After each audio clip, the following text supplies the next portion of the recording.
আরও একটি ইম্পর্টেন্ট টপিকের ওপরে আজকে আমাদের এই ভিডিও। তোমরা দেখতেই পাচ্ছ যে WBCS প্রিলিমস 2024 এর প্রিপারেশন এখনও যারা শুরু করেনি বা শুরু করতে পারেনি, অথবা হয়তো তারা শুরু করেছিল কিন্তু দীর্ঘদিন ধরে পিএসসির কোনো নোটিফিকেশন বা আপডেট না আসার কারণে তাদের প্রিপারেশন ঘেটে গেছে এবং তারা এখন কনফিডেন্স লো ফিল করছে। তো তাদের জন্যই ভিডিওটা অত্যন্ত ইউজফুল। মন দিয়ে দেখলে এবং পুরো ভিডিওটা দেখার পর বোঝার চেষ্টা করলে আশা করি উপকার প্রত্যেকেই পাবে। তো আজ থেকে শুরু যদি তুমি করো এই ভিডিওটা দেখে, যে স্ট্র্যাটেজি শেয়ার করব সেই স্ট্র্যাটেজি অনুযায়ী যদি তুমি সেলফ স্টাডি করে থাকো তবে এই ভিডিওটা তোমার জন্য উপযোগী। তাহলে WBCS প্রিলিমসে তুমি পাস করবে এবং প্রিলিমসে 140+ স্কোর তুমি করতে পারবে। ঠিক আছে, এই ভিডিওটা প্রত্যেকের জন্য ইউজফুল, স্পেশালি ওয়ার্কিং প্রফেশনালস যারা আছে, যারা সবে মাত্র গ্র্যাজুয়েশন কমপ্লিট করেছে অথবা যারা এর আগে 2-3 বার WBCS প্রিলিমস দিয়েছে কিন্তু ক্র্যাক করতে পারেনি। তো এখানে আমরা টোটাল 150 দিনের রামবান স্ট্র্যাটেজি শেয়ার করব তোমাদের সঙ্গে এবং প্রত্যেক মাসের স্ট্র্যাটেজিও দিয়ে দেবো। তো দেখো, অনেকে আছে যারা এই ভিডিওটা হয়তো জুলাই মাসে দেখবে, যার জন্যে এই স্ট্র্যাটেজিটা তুমি স্টার্ট করতে পারো আপ টু 14 জুলাই থেকে। মানে যারা আজ থেকেই স্টার্ট করে দিতে পারবে বা জুলাইয়ের 1 তারিখ থেকে স্টার্ট করবে তাদের জন্য তো আরও ভালো, কিন্তু 14 জুলাই পর্যন্ত তুমি টাইম পাচ্ছ, এটা তোমার ডেডলাইন। ঠিক আছে, তুমি 14 জুলাই থেকেও এই স্ট্র্যাটেজিটাকে ফলো করতে পারো। ঠিক আছে, তো চলো এগিয়ে যাই। দেখো, আমরা ভিডিওতে ডাইভ করার আগে ক্যান্ডিডেটদের অবস্থাটা তোমাদের বোঝাতে চাইছি যে কেন শিওর শট 140 মার্কস এজেন্সিয়াল। তোমার হাতে আছে টোটাল 150 দিন। ঠিক আছে, তো দেখো এরকম বহু ক্যান্ডিডেট আছে 2021-এর প্রিলিমস দেওয়ার পর তারা বলছে পাস করতে পারলাম না। ঠিক আছে, 2022-এর তোমার এক্সাম দেওয়ার পর যখন রেজাল্ট আসলো তখন তারা বলল আহা একটুর জন্য হলো না। WBCS 2023-এর প্রিলিমস যারা দিল বললো না হওয়ার চান্সই বেশি, কারণ কোশ্চেন পেপার অন্যরকম হয়েছে। তো এখন 25 থেকে সিলেবাস চেঞ্জ হয়ে যাওয়ার একটা কথা চলছে, যার জন্যে যদি এই সিলেবাসেই পাস করার ব্যাপার থাকে তাহলে ক্র্যাক করতেই হবে 2024-এ। এরম যদি তোমার অবস্থা হয়ে থাকে বা এর মধ্যে কোনো একটা যদি সিচুয়েশান তোমার জন্য অ্যাপ্লিকেবল হয়ে থাকে তাহলে এই ভিডিওটা আরও বেশি মন দিয়ে দেখো। ঠিক আছে, আর এটাই কিন্তু বর্তমান বাস্তব।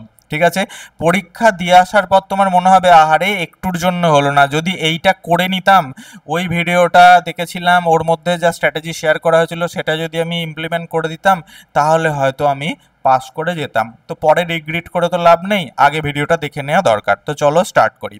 তো দেখো, WBCS প্রিলিমসের 2024-এর সবার প্রথমে ডিসকাস করব ট্রেন্ড, তারপর ডিসকাস করব সেফ টার্গেট, অর্থাৎ কত অ্যাটেম্প্ট তোমাকে করতেই হবে, টার্গেট কত রাখতে হবে। এই ভিডিওর মধ্যে ডিসকাস করব প্ল্যান ফর জুলাই। ঠিক আছে, টোটাল যে 5 মাসের আমরা স্ট্র্যাটেজি শেয়ার করব তার মধ্যে এই ভিডিওতে জুলাইয়ের স্ট্র্যাটেজি আমি দেবো, পরের ভিডিওগুলোতে আগস্ট, সেপ্টেম্বর, অক্টোবর, নভেম্বরের স্ট্র্যাটেজি দেবো। যার জন্য তুমি যদি ফার্স্ট টাইম আমাদের চ্যানেলে এসে থাকো তাহলে সাবস্ক্রাইব করতে অবশ্যই ভুলো না। নিচে টেলিগ্রাম চ্যানেলের লিঙ্ক পাবে, সেখানেও জয়েন করে থাকতে পারো। তুমি ডেসক্রিপশানে হোয়াটসঅ্যাপ নাম্বার পাবে, সেখানেও আমার সঙ্গে একটু হাই হ্যালো করে রাখতে পারো।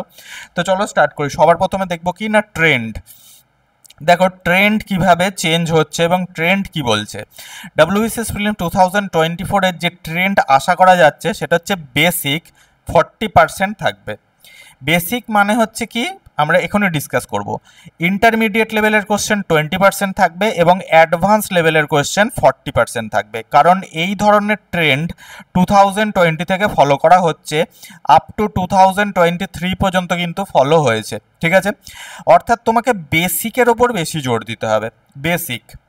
বেসিকের ওপর জোর দিতে হবে, ইন্টারমিডিয়েট লেভেলের ওপরও একটু জোর দিতে হবে, আর অ্যাডভান্স লেভেলটা তুমি যতটা পারবে কভার করবে এবং এটা 5 মাসেই সম্ভব। এবার দেখো, যদি বেসিক লেভেলের কোশ্চেন যাকে বলছি, বেসিক লেভেলের কোশ্চেন মানে কিন্তু ইজি নয়, এটা যেন কেউ মিস্টেক করে ফেলো না যে বেসিক লেভেলের কোশ্চেন মানে 40% কোশ্চেন ইজি আসবে, তা নয়। বেসিক কিছু কনসেপ্ট, ঠিক আছে, একদম বেসিক। হয়তো দেখা যাচ্ছে যে তোমার ব্যাঙ্কিংয়ের ওপর থেকে কোনো একটা কোশ্চেন আসলো, ইন্ডিয়ান ইকোনমিতে ব্যাঙ্কিংয়ের ওপর থেকে কোশ্চেন আসলো, বা ধরো ব্যাঙ্কিং সার্ভিসের যে ছোটো ছোটো টার্মসগুলো থাকে, তাই না, যেমন ধরো থাকলো রেপো রেট, সাপোজ আমি একটা এক্সাম্পল দিয়ে বোঝাচ্ছি, ধরো থাকলো রেপো রেট। এবার রেপো রেটের উদ্দেশ্য কি, তোমাকে হয়তো এর ওপর একটা কোশ্চেন দিল, রেপো রেটের উদ্দেশ্য কি। এবার তোমার যদি রেপো রেট পড়া না থাকে এবং তুমি যদি রেপো রেট ব্যাপারটা না বোঝো, তাহলে তুমি এটা পারবে না। রেপো রেট কেন লাগু করা হয়, তো এগুলোকে বলা হয় বেসিক কোশ্চেন। ঠিক আছে, বেসিক কোশ্চেন মানে হচ্ছে আরও একটা কি না, যে চ্যাপ্টার্সগুলোকে আমরা কভার করি না, ঠিক আছে, যে চ্যাপ্টার্সগুলো আমরা বেসিক্যালি স্কিপ করে যাই, আমরা হয়তো ভাবি এই চ্যাপ্টারটার কোনো প্রয়োজনই নেই, সেই চ্যাপ্টার থেকে একটা খুব সহজ সাধারণ সরল কোশ্চেন তুলে দিলে ওগুলোকে বেসিক কোশ্চেন বলা হয়। বেসিকের সংখ্যা যদি 40% থেকে 60% হয়ে যায় বা 40%-এর বেশি নাম্বার মানে এসে যায়, মাথায় রাখতে হবে কাট অফ সেখানে বেড়ে যায়। ঠিক আছে, ইন্টারমিডিয়েট লেভেলও তাই, ইন্টারমিডিয়েট লেভেলও যদি 20 থেকে 30% হয়ে যায় তাহলেও কাট অফ বেশি যাবে, কারণ প্রত্যেকে ভালো অ্যান্সার করে আসবে। এবং অ্যাডভান্স লেভেলের কোশ্চেন 40%-এর থেকে যদি বেশি যায় তাহলে কাট অফ কমের দিকে যাবে, কারণ বহু ছেলেমেয়ে আছে তারা অ্যাটেম্প্ট হয়তো ভুলভাল করবে বা অ্যাটেম্প্ট করতেই পারবে না। তো যাই হোক, তোমাকে মাথায় রাখতে হবে যে এই প্যাটার্নটাই ফলো হবে। ঠিক আছে, বেসিক থাকবে 40%, ইন্টারমিডিয়েট লেভেল থাকবে 20% এবং অ্যাডভান্স লেভেলের কোয়েশ্চেন থাকবে 40%। তাহলে তোমাকে কী করতে হবে, বেসিক এবং ইন্টারমিডিয়েট এই দুটো লেভেলকে খুব ভালো করে রেডি করতে হবে, কারণ এই ট্রেন্ড ফলো হচ্ছে, আশা করি 2024-এও হবে। এবং অ্যাডভান্স লেভেলে 40%-এর মধ্যে অন্তত তুমি যেন 5% কোয়েশ্চেন ঠিকঠাক করে আসতে পারো, সেই দিকে তোমাকে লক্ষ্য রাখতে হবে। অর্থাৎ 65% তোমাকে কিন্তু মার্কস বা অ্যাটেম্পটস ঠিকঠাক করতে হবে, তাহলেও কিন্তু 140 হবে না। তার মানে এই বেসিক যে ট্রেন্ড, ইন্টারমিডিয়েট, অ্যাডভান্স এবং বেসিক যে ট্রেন্ড, এই ট্রেন্ডটাকে তোমাকে ফুলফিল করতে হবে, তোমার যে এফিসিয়েন্সি সেটাকে বাড়াতে হবে। ঠিক আছে, এটা তো জাস্ট একটা ট্রেন্ড। এবার তুমি পড়াশোনা কী করে করবে চলো।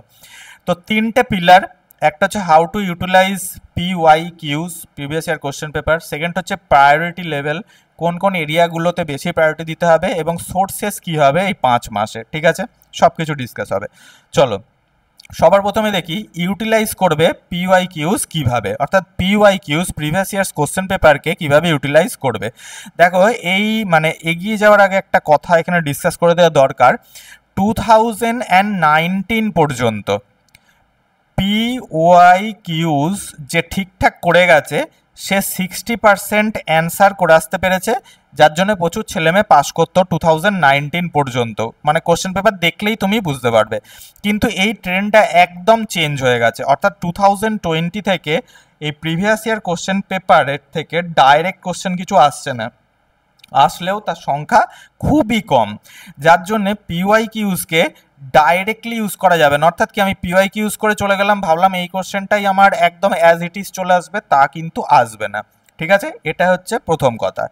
নেক্সট দেখো, তুমি সকলেই জানো মানে যারা এক্সামটা দিতে যাচ্ছে যে total number of MCQs English থেকে আসে 25টা, যেখানে তোমার অ্যাটেম্প থাকতে হবে 22টা, এবং এই অ্যাটেম্পটা যেন 100% অ্যাকিউরেসি থাকে। ঠিক আছে, প্রিভিয়াস ইয়ার কোশ্চেন পেপার থেকে একটা কি দুটো রিপিট হতে পারে। হিস্ট্রি থেকে কোশ্চেন আসবে 50, তোমার অ্যাটেম্প থাকতে হবে 45 এবং এর অ্যাকিউরেসি 100% থাকবে। প্রিভিয়াস ইয়ার থেকে অ্যাজ ইট ইজ রিপিট হতে পারে 10-এর বেশি আশা করো না। জিওগ্রাফি থেকেও 25 কোশ্চেন থাকে, তোমার অ্যাটেম্প থাকতে হবে 22, যেখানে মানে প্রিভিয়াস ইয়ার থেকে অ্যাজ ইট ইজ হয়তো রিপিট হতে পারে 5টা কি নাও হতে পারে। 25 কোশ্চেন আসবে ইন্ডিয়ান পলিটি অ্যান্ড ইকোনমি মিলিয়ে মিশিয়ে, যেখান থেকে সেফ অ্যাটেম্প্ট হচ্ছে 20 এবং অ্যাকিউরেসি 100% রাখতে হবে। প্রিভিয়াস ইয়ার থেকে 5টা রিপিট হলেও হতে পারে। জেনারেল সায়েন্স থেকে 25 কোশ্চেন আসবে, অর্থাৎ ফিজিক্স, কেমিস্ট্রি, তোমার বায়োলজি অ্যান্ড কম্পিউটার সায়েন্স সবগুলো মিলিয়েই, EVS, এই সব কিছুর থেকে যে কোশ্চেনগুলো আসবে তার থেকে হয়তো তোমার রিপিট হতে পারে 8টা, তোমার অ্যাটেম্প্ট মিনিমাম 8খানা করতেই হবে। অর্থাৎ যারা নন সায়েন্স ব্যাকগ্রাউন্ডের স্টুডেন্ট, যারা সায়েন্স ব্যাকগ্রাউন্ডের স্টুডেন্ট পজিটিভলি তারা এটা বেশি করতে পারে। আচ্ছা, রিপিট হতে পারে 6টা। ঠিক আছে, অর্থাৎ যারা নন সায়েন্স ব্যাকগ্রাউন্ডের স্টুডেন্ট তারা PYQsকে খুব ভালো করে গেলে কিন্তু তারা 8খানা অর্থাৎ মিনিমাম অ্যাটেম্প্ট তারা রাখতে পারছে। ম্যাথ এবং GI থেকে 25 কোশ্চেন আসে, তোমার অ্যাটেম্প্ট এবং 100% অ্যাকিউরেসির সঙ্গে কিন্তু 25টাই রাখতে হবে, কারণ এটা খুব একটা ডিফিকাল্ট বা টাফ সাবজেক্ট নয়। রিপিট হতে পারে 10টা, হতে পারে। কারেন্ট অ্যাফেয়ার্স থেকে 25টা কোশ্চেন আসার কথা, যদি 25টাই এসে থাকে তাহলে অন্তত 8টা তোমার অ্যাকিউরেসির সঙ্গে অ্যাটেম্প্ট থাকতে হবে। একটা কি দুটো তোমার রিপিট হতে পারে, রিপিট নাও হতে পারে। যদি তুমি এই হিসেব করে যদি পড়াশোনা করো এবং এটা যদি তোমার টার্গেট থাকে, তোমার 150 মার্কস তুমি অ্যাচিভ করতে পারবে প্রিলিমসে। আমি ধরলাম এখান থেকে কিছু নেগেটিভ মার্কিং গেল, গিয়ে তোমার 140 মার্কস এসে দাঁড়ালো। ক্লিয়ার? তাহলে তোমার রিপিটের একটা সম্ভাবনা থাকছে 38 কোশ্চেন, অর্থাৎ 150টার মধ্যে 38 কোশ্চেন তোমার রিপিট হলেও হতে পারে, কিন্তু রিপিটের আশায় বসে থাকলে চলবে না। ওকে, ক্লিয়ার? আর 112টা কোশ্চেন তোমাকে নিজের মধ্যে থেকে লিখতে হবে, এবং এই 112টা কোশ্চেন কিন্তু একদম নতুন আসবে, অর্থাৎ এই 38-এর মধ্যে আসবে না বা PYQs-এর থেকে আসবে না। বোঝা গেল? পুরো একটা ছক আমরা এখানে করে দেখে নিলাম যে অ্যাটেম্প্ট কী থাকা দরকার এবং কি লেভেলের পড়াশোনা করা দরকার, টার্গেট কী থাকা দরকার, এবং বাড়িতে যখন কোশ্চেন অ্যান্সার তুমি প্র্যাকটিস করবে, মানে এই টেবিলটা দেওয়ার একটাই উদ্দেশ্য, বাড়িতে যখন কোশ্চেন অ্যান্সার প্র্যাকটিস করা হবে তখন সবসময় মাথায় রাখতে হবে যে আমি কি 22টা কোশ্চেন অ্যাটেম্প্ট করতে পারছি, আমি কি 45টা কোশ্চেন অ্যাটেম্প্ট করতে পারছি, আমি কি 22 কোশ্চেন অ্যাটেম্প্ট করতে পারছি।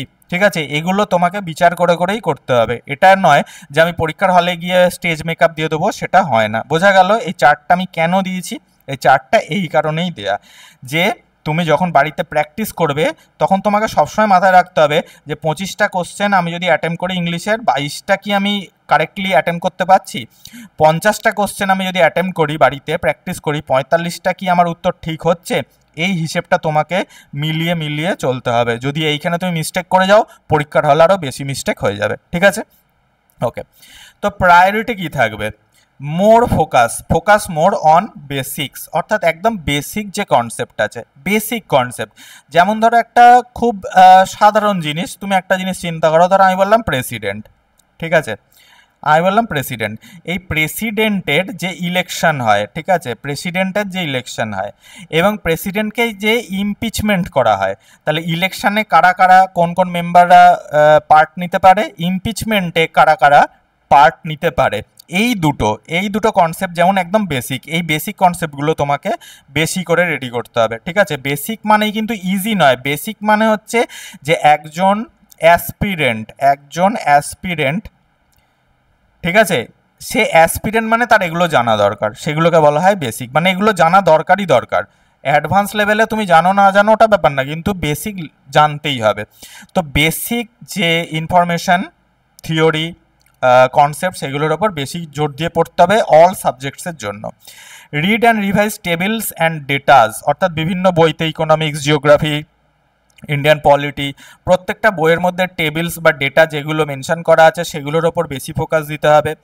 Practice sectional mock test and read certain portion of text book, অর্থাৎ কি তুমি যখন প্র্যাকটিস সেট করবে, সেকশনাল মানে হচ্ছে ধরো হিস্ট্রি, ঠিক আছে, যেমন ধরো হিস্ট্রির ওপর তোমার 50টা প্রত্যেক চ্যাপ্টারের ওপরে দরকার হয় 2-3টে করে কোশ্চেন, এরকম প্র্যাকটিস সেট তোমাকে জোগাড় করতে হবে এবং প্রত্যেকটা প্র্যাকটিস সেট পড়ে সেই কোয়েশ্চেনগুলো ধরে ধরে টেক্সট বুকের সেই পোর্শনগুলো তোমাকে পড়তে হবে। বায়োলজি অ্যান্ড ফিজিক্সের ওপরে বেশি জোর দিতে হবে যদি তুমি নন সায়েন্স ব্যাকগ্রাউন্ডে স্টুডেন্ট হয়ে থাকো। তো এর সঙ্গে তুমি যখন বায়োলজি পড়বে তখন তার সঙ্গে ENVS একটু দেখে নেবে এবং কম্পিউটার সামান্য একটু দেখে নেবে, যদি 2-3টে কোশ্চেন তুমি হাতের সামনে পেয়ে যাও। এবং সবার শেষে তোমাকে 5 ফুল মক টেস্টও দিতে হবে, সেটা এখন নয়, ফুল মক টেস্ট মোটামুটি সেপ্টেম্বর মাস বা অক্টোবর থেকে ফুল মক টেস্ট অ্যাটেম্প করাই ভালো। তাহলে এগুলো হচ্ছে প্রায়োরিটি। ঠিক আছে, এই 5টা প্রায়োরিটির ওপরে তোমাকে মোটামুটি একটুখানি নজর দিয়ে এগিয়ে যেতে হবে। ওকে, সোর্সেস কী হবে? Books, PYQs and mock test, এই 3টে সোর্স। প্রিলিমস যদি এই অ্যাটেম্পসে অর্থাৎ 2024-এর অ্যাটেম্পসে পাস করতে চাও তাহলে বুকসকে হাতের সামনে রাখো, PYQsকে হাতের সামনে রাখো, মক টেস্টকে হাতের সামনে রাখো। ওকে, তো দেখো বুকসের ব্যাপারটা একটু তোমাকে বলি। বুকসের মধ্যে যত ইংলিশ ভার্সানের অ্যাডভান্স লেভেলের বই আছে সমস্ত বই তোমার সামনে থাকতে হবে। যেমন ধরো ইন্ডিয়ান পলিটির জন্য লক্ষ্মীকান্ত আছে, ইন্ডিয়ান ইকোনমির জন্যে তোমার নিতিন সিংহানিয়া আছে, ওদিকে তোমার রমেশ সিং আছে, এইগুলো। PYQs এর বই তো আছেই, আশা করি তোমার কাছে। পিওয়াইকিউজ কীভাবে প্র্যাকটিস করবে সেটাও আমি বলে দেবো। দেখো, আর মক টেস্ট জোগাড় করো। যদি মক টেস্ট তোমার কাছে না থেকে থাকে তাহলে হোয়াটসঅ্যাপ নাম্বারে আমাদের সঙ্গে কন্ট্যাক্ট করতে পারো, আমরা মক টেস্ট তোমার সঙ্গে শেয়ার করে দেবো, অথবা মক টেস্টের কোনো বুকস তোমরা মার্কেট থেকে কিনে নিতে পারো, যে কোনো বই। কিন্তু মনে রাখবে এই পিওয়াইকিউজ আর মক টেস্ট এই দুটোকেই যেন মেন ফোকাস করে চলো না, ঠিক আছে? মক টেস্ট অ্যান্ড পিওয়াইকিউজ এগুলো শুধু এটুকুই বোঝার জন্য যে তোমার বই পড়াটা ঠিকঠাক হচ্ছে কিনা, তোমার বই পড়াটা ঠিকঠাক হচ্ছে কিনা সেইটা বোঝার জন্য পিওয়াইকিউজ এবং মক টেস্ট, ঠিক আছে? আর একটা চ্যাপ্টারকে মিনিমাম 3 to 4 টাইমস তোমাকে রিভিশন করতে হবে। কখন করতে হবে, কেন করতে হবে বলে দিচ্ছি। দেখো, প্ল্যান ফর জুলাই। তো জুলাই মাসের প্ল্যান তোমার কি হবে? জুলাই মাসের এই তিনটে হচ্ছে বেসিক প্ল্যান। একটা কি না, 5 years question paper of prelims, তার মানে WBCS প্রিলিমসের বিগত 5 বছরের কোশ্চেন পেপারকে খুব ভালো করে অ্যানালাইজ করো নিজে বসে বসে।